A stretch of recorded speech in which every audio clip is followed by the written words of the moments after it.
Want to support your family in Nepal without getting slammed by high fees and complicated processes?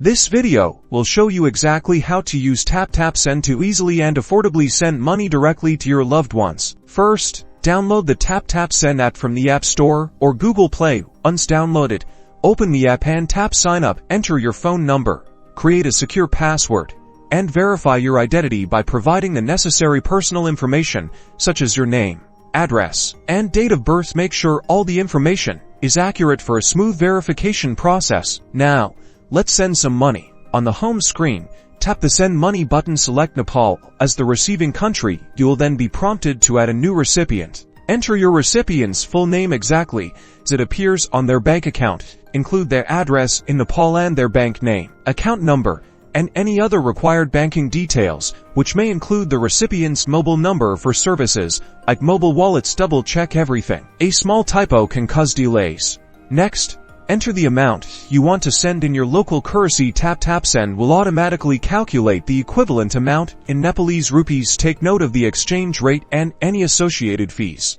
which are usually very competitive. Taptap Send often waives fees for first-time users, so be sure to be on the lookout for those. Choose your payment method. You can use a debit card, credit card, or sometimes a bank transfer, depending on your region. Enter your payment details securely for added security. Taptap Send may require you to verify your card through your bank's authentication process. Review all the details carefully on the confirmation screen. This is your last chance to make sure everything is correct before you send the money. Once you're satisfied, tap Confirm and Send. You'll then see a transfer status screen showing the progress of your transaction. Your recipient should receive the money within minutes, but depending on the bank, it can take a little longer. You and your recipient will receive notifications about the transfer status. If you encounter any issues, check Taptap Send's FAQ or contact their customer support. Now you can easily support your loved ones back home in Nepal with Taptap Send.